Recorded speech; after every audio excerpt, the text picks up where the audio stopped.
Hey, good morning, everyone. Welcome once again to another JKMRC Friday Seminar series. On behalf of the University of Queensland and the Sustainable Minerals Institute, we would like to acknowledge the traditional owners and the custodians of the land on which we meet today. We pay our respects to their ancestors and their descendants who continue cultural and spiritual connections with country, and we recognize their valuable contributions to the Australian and global society. It's my great pleasure today to welcome Lizette Verster. Lizette is a minerals processing engineer with 15 years of industrial experience, focusing on process monitoring, quality control, and driving continuous optimization at the operations where she worked. She joined the JKMRC almost 5 years ago with the desire to use her industrial experience in applied research, focusing on novel flotation equipment such as the Jamison cell and the HydroFloat. Lizette was the technical lead in the development of the JKHFmini. So the title of the talk today is Size Matters, the development of a laboratory fluidized bed flotation device, the JKHFmini. Please join me in welcoming Lizette.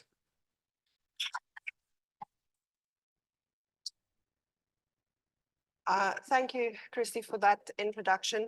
I'm very happy to be here and be able to share some of the work that we've been conducting here at the JKMRC over the sort of last 3.5 years, which has culminated in us being able to develop this novel small-scale device that we can use for assessing the performance of fluidized bed flotation equipment.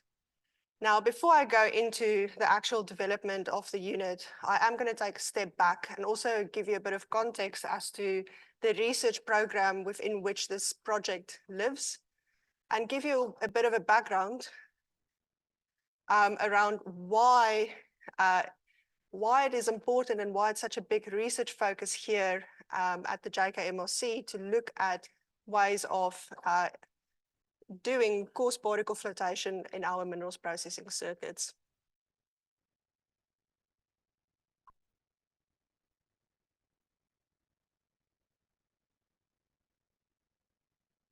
So to start off with, why do we worry about processing footprints?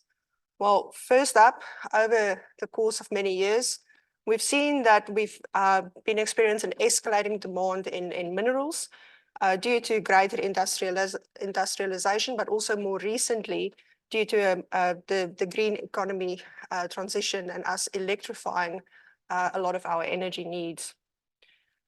At the same time, though, our high-grade resources are becoming scarcer, and we are forced as an industry to process lower-grade deposits.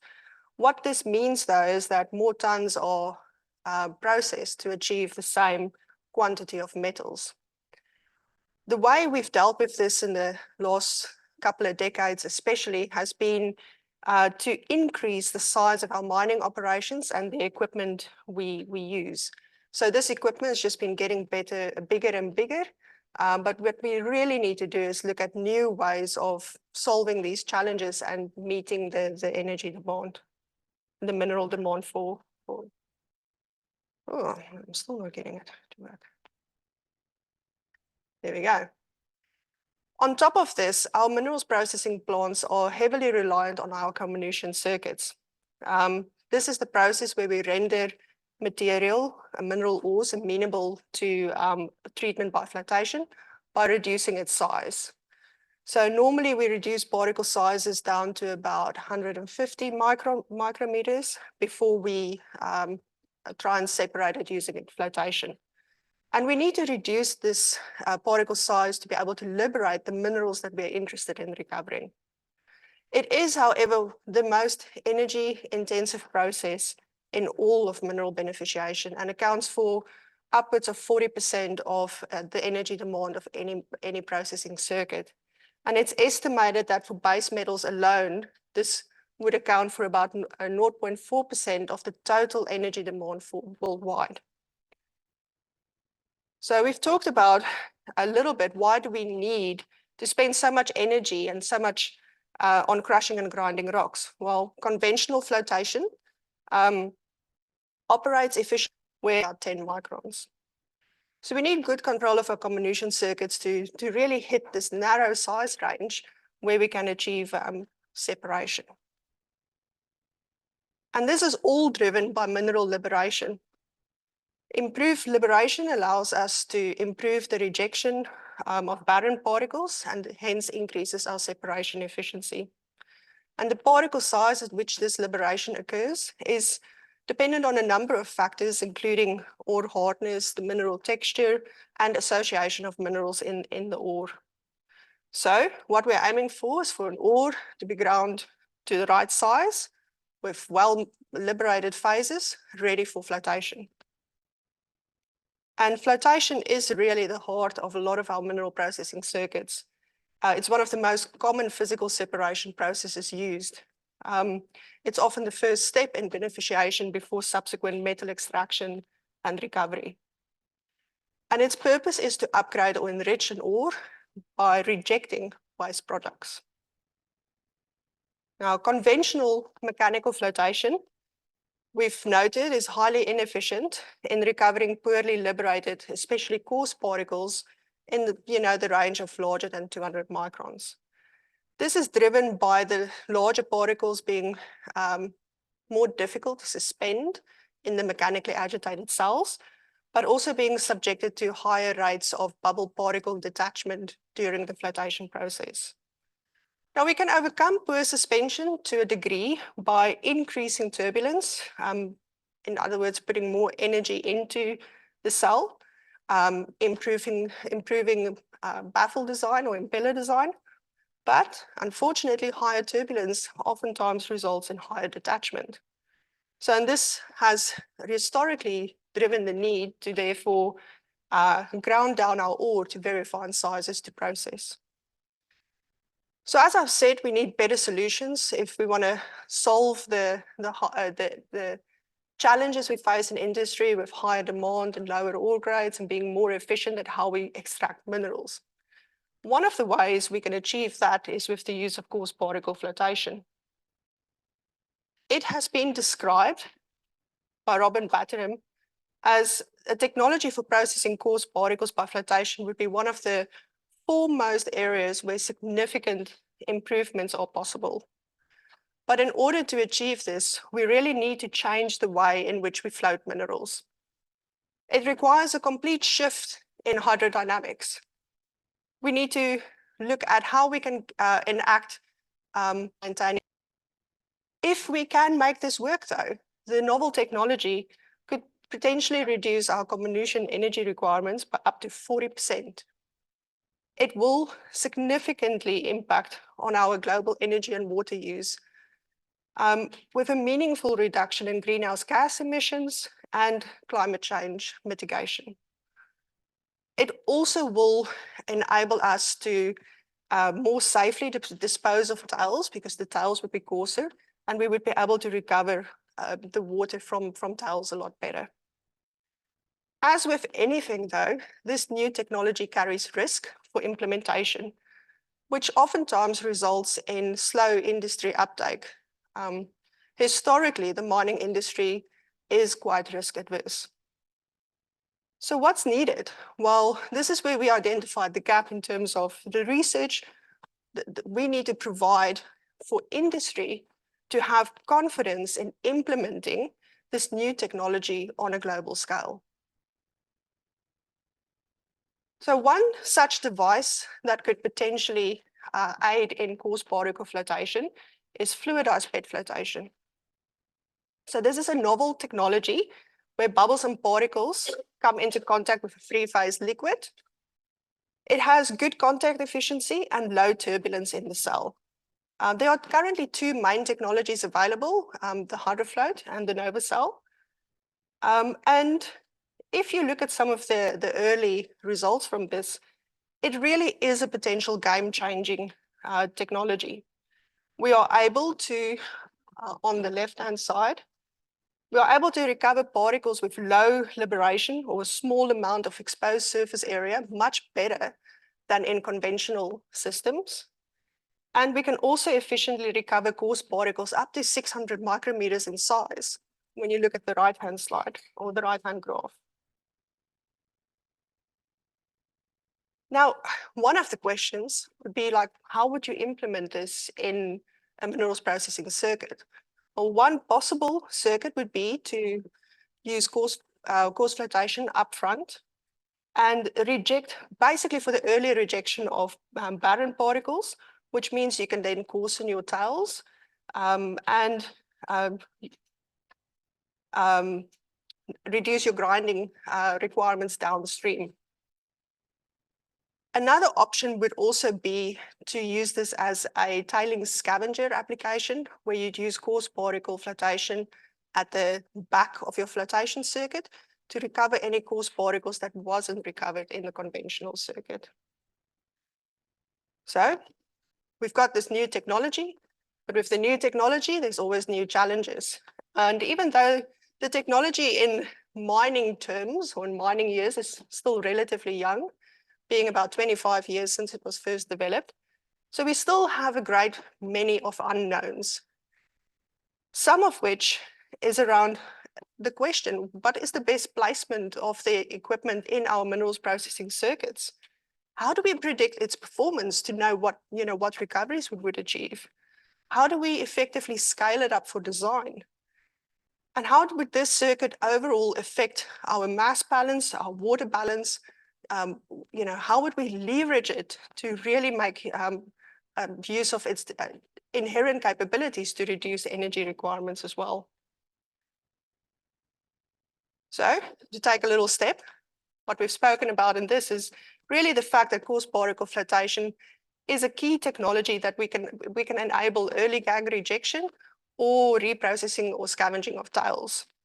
The technology is available, but it's still relatively untested. And many questions remain as to the best way of implementing it in full scale. And here at UQ, it's been one of our ongoing research areas of focus in minerals processing. So what we have established over the last couple of years, we've been working collaboratively with industry on a program called the Collaborative Consortium for Coarse Particle Processing. I so wish it had a shorter name, but that's right. We'll call it CPR for now.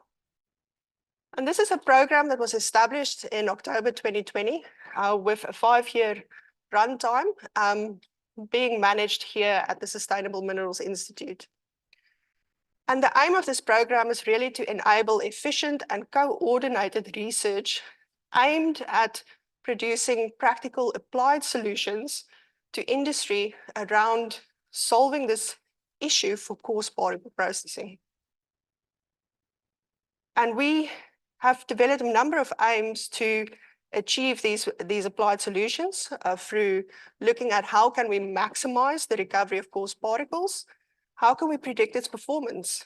How do we optimize circuit configuration? How do we evaluate the technical and economic aspects to really leverage the benefits or potential benefits of this technology? And how do we scale it up? And we've done that through key research disciplines around process model development, cell optimization, industrial process design, as well as the mineralogy and process chemistry optimization. Now, this is no small feat putting together a collaboration like this. And we have been extremely fortunate to have widespread industry support and a whole range of partners that's been willing to go with us on this journey to look at how do we better understand this technology to implement it in our minerals processing circuits.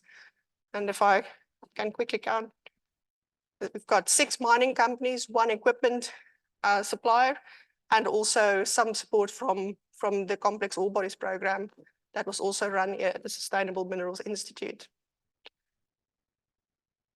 On top of that, we have had a very large team of people who have worked on various aspects and various projects in this program to solve this industry problem. I'm fortunate that both our program directors are here today, I think probably to make sure that I hit all the questions correctly. And if there are any very difficult questions, I'll be sending it their way. But I'd also like to highlight for the project I'll be talking about in the next couple of minutes, we've had a whole range of people that's also been providing input to that project. I'd like to point out Angus, Conroy, Saeed, Kathy, Lisa, Kim, and also Balson, who's been instrumental in the last sort of 2 years for us to really progress the work to the point where we have this novel device. So where are we 3.5 years in? Well, we have received widespread recognition and a number of accolades. We've had support for 5 PhD students in the program. We've been involved in a number of magazine and news articles. We have gone to site 4 times for campaigns to collect test work. We've presented 6 conference papers with another 3 coming at IMBC. We hope to see you there. We've published 2 journal papers, and another paper, which is on the JKHFmini, is currently in press, and we're hoping that will be published in the next 2 to 4 weeks. And most importantly, we've developed this device that is now ready for potential commercialization. And this is really what I wanted to get to, the JKHFmini itself. So when we started this program, one of the challenges we faced is that the smallest hydrofloat or fluidized bed flotation device available at that stage required in the order of 25 kilograms of sample for a single test. When you are then looking at doing preliminary tests for a new ore material, you would need in the range of about 100 kilograms to just do a couple of basic tests. And as you can imagine, this can be logistically quite difficult to manage, the large sample volume, and quite labor intensive. And it's really not feasible for geometallurgical testing, where oftentimes you have very limited sample quantities available when you're considering drill core. So we really understood the need for a small-scale test where we could use it to rapidly and efficiently screen ores under different test conditions for fluidized bed flotation, and really assess whether it's amenable to treatment by this technology, but also understand its geometallurgical potential and just do metallurgical assessment in general. Ultimately, we require a way to predict full-scale performance using a small-scale test. And this will aid us in that journey of de-risking the technology and making it more acceptable for adopting in industry. So what we aimed for in this project was to design and build a novel device that only used about 1 or 2 kilograms of sample per test, in line with the sample requirement we have currently for a lot of our conventional batch flotation test cells. And we wanted to also look at developing a test procedure that would allow for this rapid screening of different ore materials under different conditions to assess its ore amenability to fluidized bed flotation.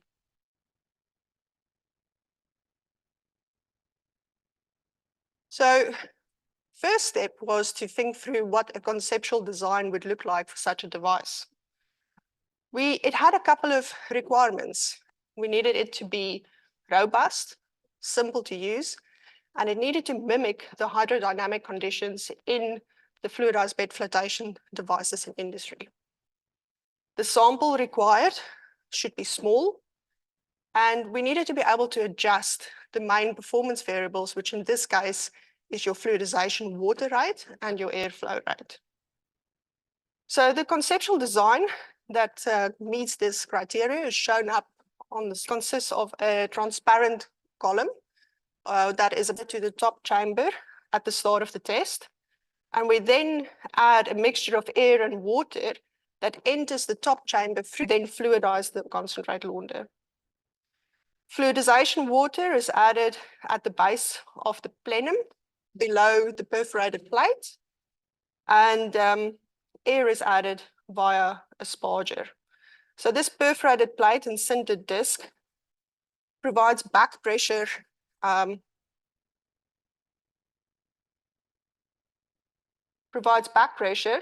to make sure that you have a purely laminar flow of fluidization water up through the plenum that enters the sintered disc, and also to make sure that we have even air distribution across the whole area entering the fluidized bed. So once we had our conceptual design, off we went and spent a lot of time figuring out what this should look like and how to design it, making sure that it's still compact and easy to use. So one of the 3D mock-ups for the design phase is shown on the left side, type, which I wish I had a better photo, but is shown on the right-hand side. So the way the unit is set up is shown here. And the unit itself is labeled HFmini, just because I didn't have enough space.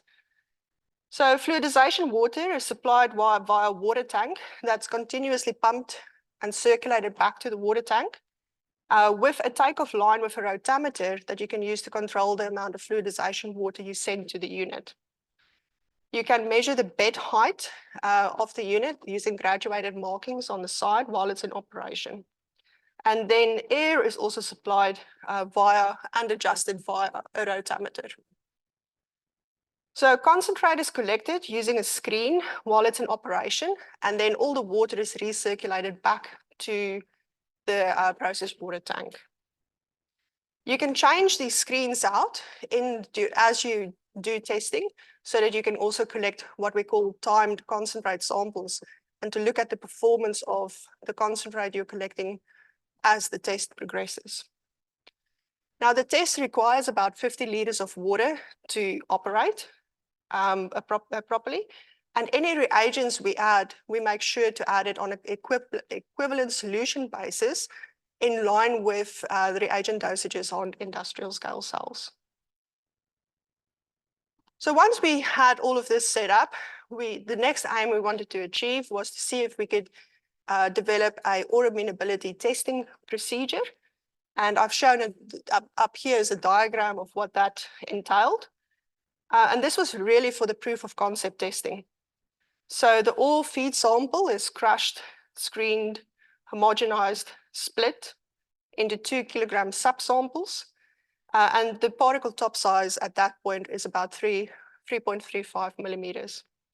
Each sample is then milled and then after pre-screened to remove particles smaller than 150 microns in size before being added to the device for testing. And the reason we remove the really fine material is because that material will be mechanically elutriated with the fluidization water and wouldn't necessarily be recovered by true flotation. And what we want to do in the test is really see how good is this device or fluidized bed flotation for the recovery of coarse particles using true flotation and not necessarily mechanical entrainment.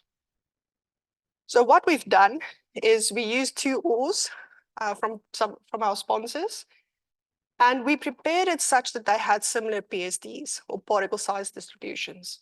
And the particle size distributions are shown up on the screen. So we started with a sample mass of 2 kilograms, and we milled it in a rod mill at 60% solids at different grind times for the 2 ores so that we could achieve a particle size of about 80% of the material passing 425 micrometers.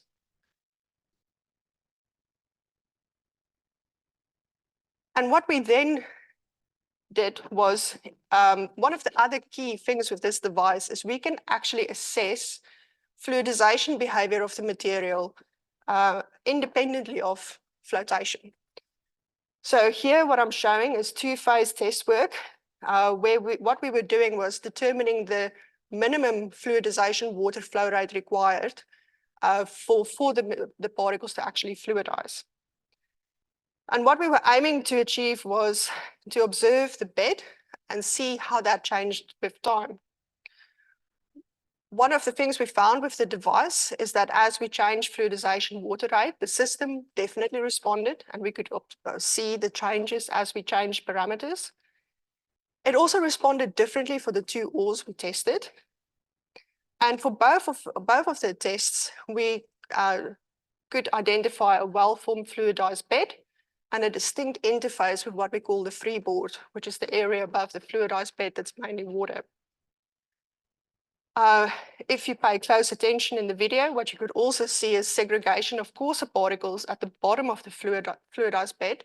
And this actually became more pronounced as we increased fluidization water.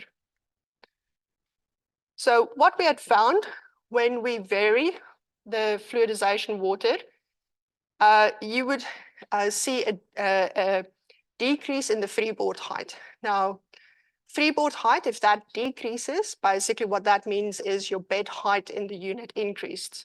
So if you're adding more water flow at the bottom, you would naturally expect that your bed height will show an expansion or an increase. We also observed a similar shape of the relationship between the two ores we tested. And in this case, the differences we observed is likely due to density having an effect on the fluidization behavior of the ore, because we aimed for the two ores to have similar size distributions. What we could then do is, once we've identified the minimum fluidization water rate, operating above that point, we looked at the free phase behavior when we added air and frother into the system to see if we could then achieve conditions where we have uniform air distribution in the plenum and hence also good air distribution in the fluidized bed. Again, the different ores responded differently, and we could observe those changes as we changed air rate and frother dosage. We also measured the bubble size distribution in the freeboard using a PVM probe, and I'm not showing those results in this presentation, but they are included in the paper that will be published very shortly. So again, in this case, as we expected, when we increased frother dosage, we didn't see any impact on bed height or freeboard height, but we did see a change in the bubble size where we could achieve, and now I need to make sure I get my terminology right, where above sort of the critical coalescence parameter, we saw that we achieved stable minimum bubble size distribution in the unit. What we also observed is when we increase airflow, that our freeboard increased when otherwise our bed height contracted slightly. Now, next step, once we've completed all the fluidization behavior work, we decided on a set of operating conditions to do reproducibility flotation tests. And if you pay close attention in the video, when it gets right to the top, you can see the little shiny particles on the rim that got a little bit stuck with the overflow water. And you should be able to also see a much cloudier freeboard, because you now have particles attached to your bubbles being carried over into the concentrate. And for the two ores that we used in this proof of concept testing, we found that we could achieve extremely reproducible or repeatable results for the 3 repeats we did for each one of the ores. And for each of the ores, we also observed different recovery performance at the same flotation conditions, I should say that. Right. More importantly, we were able to present the flotation results using similar data analysis techniques of what we're currently using for our laboratory batch flotation tests. So we could observe different flotation kinetics. Maybe I'll see if I can, hopefully the pointer shows up. So the recovery versus time curves between the two ores, the 3 repeats were consistent, but the two ores behaved differently, with each one achieving a different ultimate recovery at the end of the test, and also at the initial time period, behaving differently in terms of their rate at which you reach that ultimate recovery. We could also see from the selectivity curve on the left-hand side that we did achieve flotation. So the parity chart, or the diagonal line, would mean that there's no separation between your silica element minerals containing silica and your minerals containing copper. And the farther right, this is of that diagonal line, the better selectivity you are achieving between your copper minerals compared to your silica minerals. So in this case, again, you could see the two ores, we achieve different selectivity, but we definitely achieve good selectivity for both of them. So after 3.5 years and a lot of pain, sweat, and tears some days, we have managed to design, construct, and do proof of concept testing for a small scale device for fluidized bed flotation that uses only 1 to 2 kilograms of sample. In all of the tests I've shown you, the examples, that was a sample size of eventually 1 kilogram being fed into the fluidized bed flotation unit after the minus 150 micron material was screened out. So this sample requirement is very comparable to our conventional batch flotation tests that we do as metallurgists, in every met lab, on every minerals processing plant around. And this, the test itself as well, and the device that we've developed is easy to use, and the tests take 15 to 20 minutes to perform.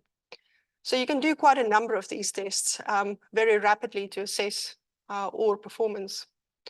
We've also shown very reproducible results during our proof of concept testing with clear differences in performance between different ores. So you might ask, where to from here? Well, after we've completed this work, we have done a range of other work. Again, at the IMPC conference at the end of this year, we'll be presenting some initial work we've done to compare the performance of the JKHFmini to full-scale hydroflow performance. So watch out for that paper.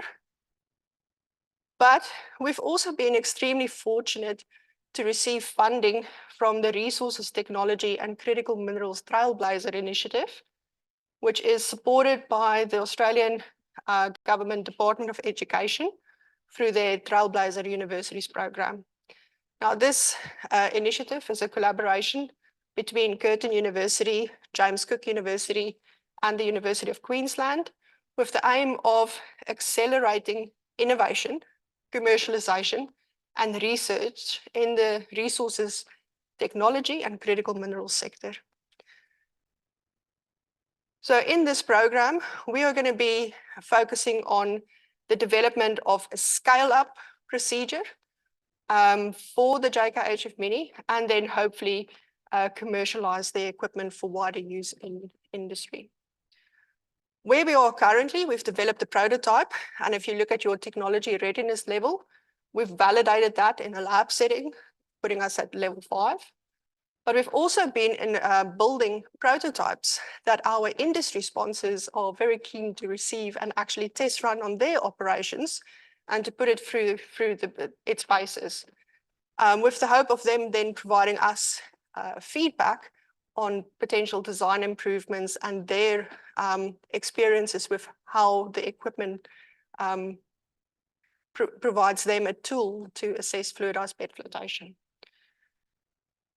But as with any prototype, we require rigorous testing, and we need to confirm the scalability of the device.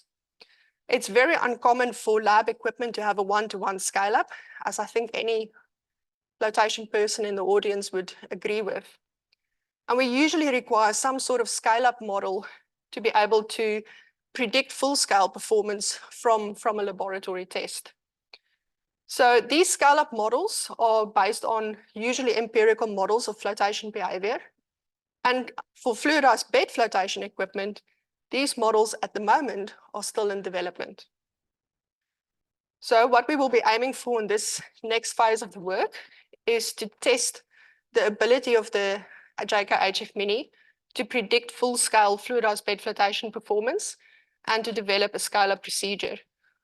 We hope to refine the design based on industry testing and advance the scale-up procedure using a combination of both computational fluid dynamic modeling and empirical modeling.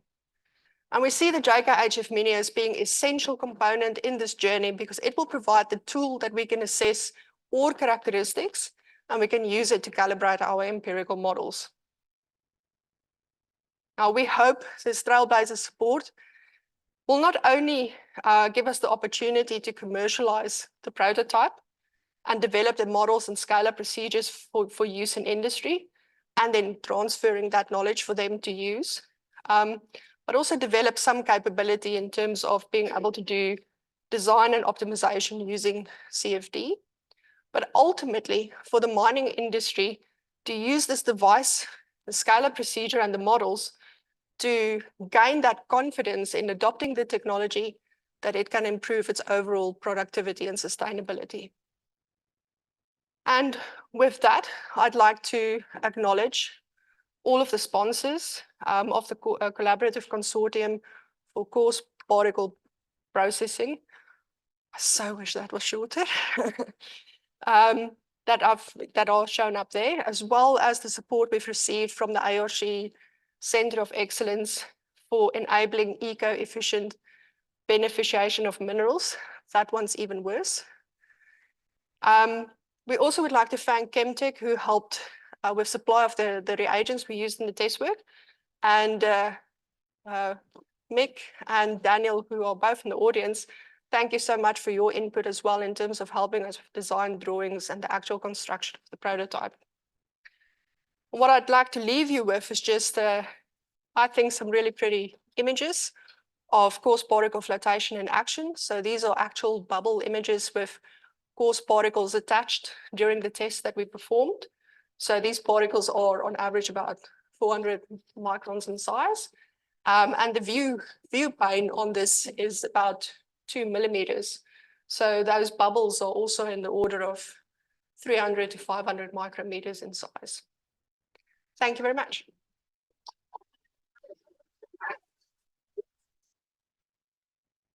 Thanks very much, Lizette. That was really interesting. It's amazing to see the type of quality work that comes here from the JKMRC. So well done to you and Lisa and Kim and the team. So do you have any questions for Lizette? There must be some questions. Do you have any online?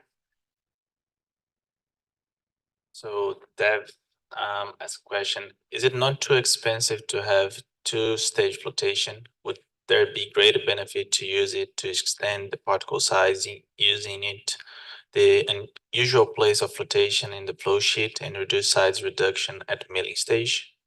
Okay. That's an interesting question, and it's one of the questions we've been working on in the research group. So when you have it as a tail scavenger, yes, you can recover the coarse particles that wasn't recovered in your conventional flotation circuit. But what it also gives you the ability to do is actually to coarsen your grind to your conventional circuit. So you produce less ultrafines or slimes, which we also know has challenges in flotation recovery, and purposefully produce more coarse material that you would then scavenge in that unit. So in effect, you can set up the circuit to leverage some energy savings by doing it that way. And obviously, yes, if you can do it up front, you'd have and you reject the coarse waste, you'd have a much lower requirement in your comminution circuit. But there are more complexities then as well, because you'd have potentially recycle streams you have to deal with, and very different regrind requirements as well after your milling stage. So I don't think we've completely answered the question yet, but I think we're certainly on the path to understanding it better. Grant, he said he cannot connect his audio. So there's two questions. Have you looked up at size by recovery results? Are the masses sufficient? Yes, the work we'll be presenting later in the year does have some size recovery results in. We have observed in some of the tests we've done that we recover up to 30% of the mass during the test. which is in line with some of the mass recoveries you'd see on site as well. I think mass recoveries on site might be a little bit lower on some of the industrial units, but we are seeing that it's not a fluke. We are recovering those coarse particles, and we're recovering a lot of them. And when you look at the assays and the recovery balances, I think some of the recovery values are, it's up in the 80% in terms of the material we're recovering. So yes, the mass recoveries are still very substantial. And there's two more questions here. The second one is, what was the difference between RA and B? Was it just liberation? Yeah, interesting question. They were both copper-containing samples.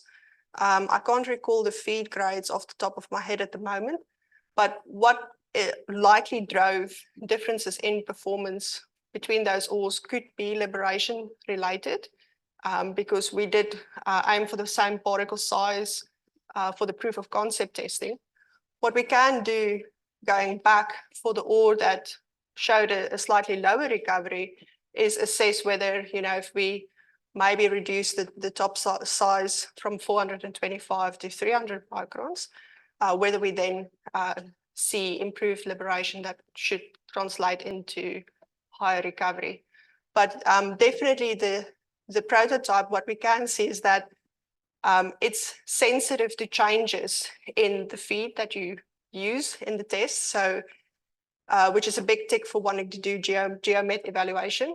And we can manipulate the conditions that we perform the test work under. So you can start doing the assessment of, okay, if this is my performance under these conditions, what happens if I change the conditions? Is there a set of conditions where I get optimum recovery? In a much more rapid way, using much less sample than we could do up to this point before we develop the prototype. I think there is another question from Linda Dunham. Can you screen at a slightly coarser size in the feed to the CPF unit? I think the short answer would be probably yes. Right. Another question here. Oh, so do you want to continue? Sorry. No, I think yes. I think it's just probably need a bit more understanding of why. But I mean, this is part of what we want to do is understand, how coarse can we go?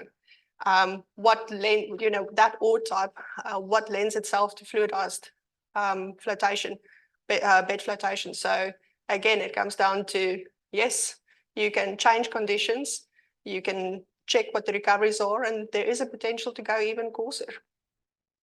So she just followed exactly how coarse can you go? Well, for a lot of the base metal ores, we have seen that at the moment, with the tests we've run, that above about 800 microns, you don't get as much recovery of the coarse particles. But we haven't done a lot of work in terms of optimizing potentially fluidization, water flow rates, and things at that much coarser size. So at the moment, I'd say probably about 800 microns would be your maximum. There's two more other questions here. Anyone in the audience want to ask one? All right.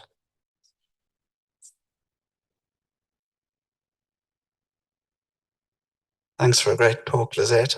Just a question about, I guess, impact. And I'm quite ignorant in this. So this technology, how widespread do you see it going in, I guess, as it gets adopted? Is it something which is going to be commodity specific to mines who have very specific ore problems, or is it going to be across the board on every single mine site in a couple of decades? Well, I'm going to take the optimistic approach. This technology has already shown that it's applicable across multiple commodities. It's being used originally in potash at much coarser sizes than the 800 microns I just specified for base metals. We've used it for copper, but nothing stops us to use it for other commodities where you're looking for coarser particle recovery. The only thing that really drives it is, you have to look at what point, at what particle size do you have enough surface area exposed of the mineral of interest that you can recover it. And what this technology has shown is that you really need very low surface exposure. I think some numbers that's been quoted was in the order of 2 to 5% surface exposure for particles to actually be able to attach to those coarse bubbles.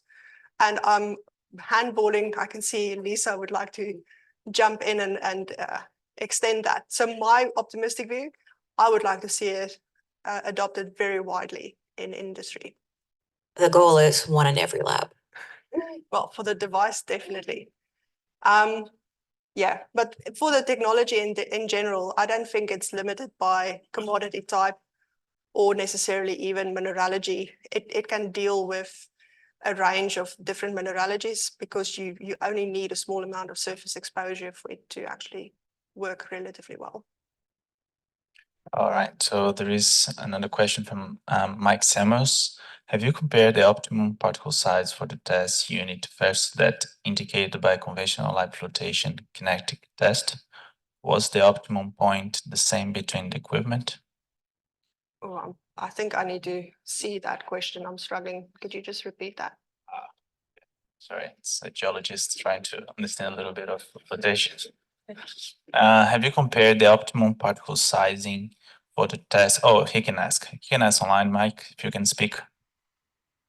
Hi, great presentation, Isabella. I'm online from Toronto. You can screen out a coarse particle fraction, above 150 micron, and feed that into a conventional flotation cell, say a Denver unit, and jack up collector and air, and create sort of a grind versus recovery curve that indicates an optimum recovery. And I was wondering if you could comment on whether in your research you did grind versus recovery curves on some of the ore samples, and if you compared that to what conventional flotation kinetic test might indicate by that technique that I just described. Thank you. Okay.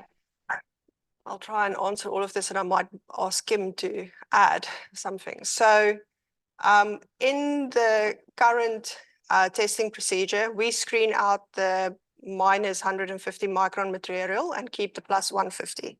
So one of the things you could do here as well is even look at, once you've screened out the fine material, you can process that through a conventional circuit as well and see, what the recovery potential is of the material that is, in principle, probably too fine to send to this coarse particle flotation unit.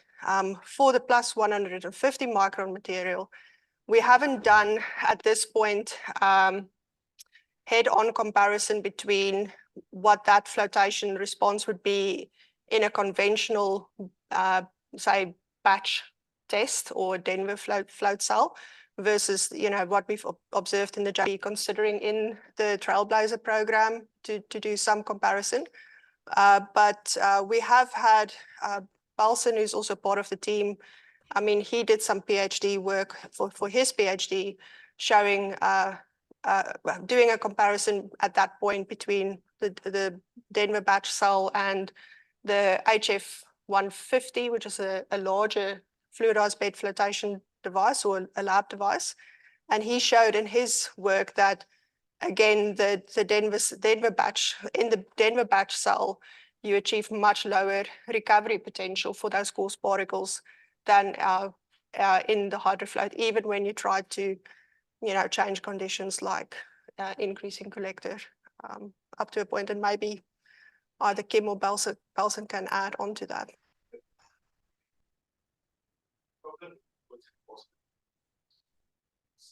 I don't think it's on. No, it's on. The problem with floating coarse particles by themselves in conventional cells is the fact that you don't have fine particles in it to stabilize the bubbles.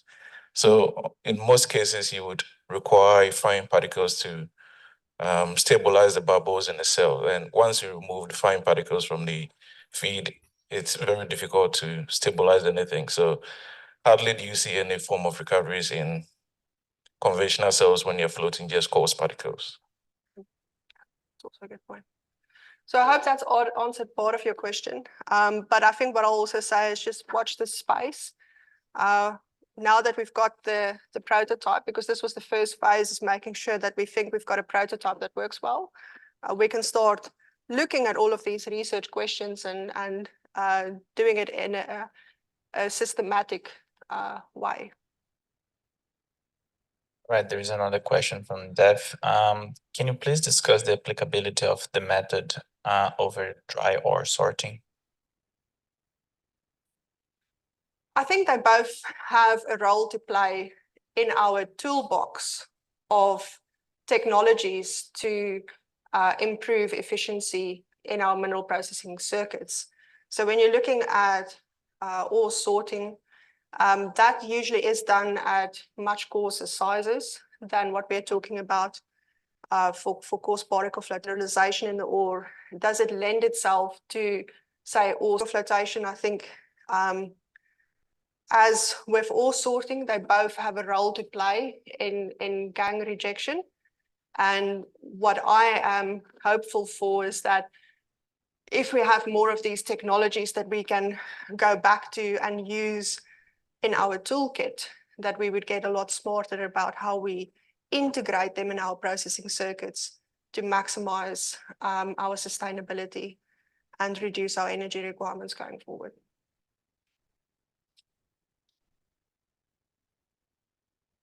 Okay. Just want to add that for me, your presentation was a masterclass of presentation, public speaking skills. It was very good, very nice. Thanks. Thank you, Daniel. Okay, let's thank Lizette again for her presentation. Thank you, Lizette.